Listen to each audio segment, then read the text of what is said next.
Good morning. Welcome back to another video. ভ্রমণ আবার এক সুন্দর ব্লগে তোমাদের স্বাগত। এই মুহূর্তে আমি রয়েছি কচুয়াতে, আর কচুয়াতে এই মুহূর্তে রয়েছি বেণী মাধবের জন্মভিটে। এই হচ্ছে বেণী মাধবের জন্মভিটে, সেটা তোমাদের সাথে শেয়ার করছি। সেটা তোমরা দেখো, খুব সুন্দর জায়গাটা, একটা আধ্যাত্মিক ফিল কিন্তু তোমরা এখানে পাবে। দেখো, খুব সুন্দর জায়গা কিন্তু। যখন বাবা লোকনাথ এবং তার বাল্যকালের বন্ধু ছিল বেণী মাধব, এই বেণী মাধব যখন এখান থেকে একসাথেই তারা কিন্তু সেই দুধ পুকুরে স্নান করে তার গুরু ভগবান গাঙ্গুলির হাত ধরে এই দুজনেই কিন্তু সাধনার পথে বেরিয়ে পড়েছিল।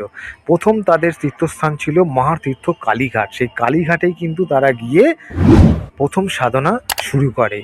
আর এই হচ্ছে তার বাল্যকালের বন্ধু বেণী মাধবের জন্মভিটে। এটা তোমাদের সাথে শেয়ার করছি।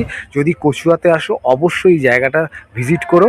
জায়গাটা কিন্তু অসাধারণ সুন্দর জায়গা এবং আধ্যাত্মিক ফিল কিন্তু তোমরা পাবে। হয়তো এখানেই বাবা লোকনাথ এবং তার বন্ধু বেণী মাধব ছোটোবেলায় অনেক খেলাধুলা করেছে, এইখানেই ঘুরেছে, এই রাস্তা দিয়ে হয়তো গেছে, বা এই সুন্দর যে দেখতে পাচ্ছ সামনে যে একটা সুন্দর একটা পুকুর রয়েছে, এইখানেই হয়তো তারা চান করতো।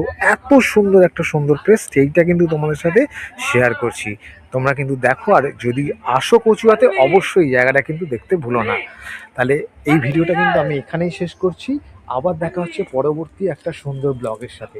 চলো।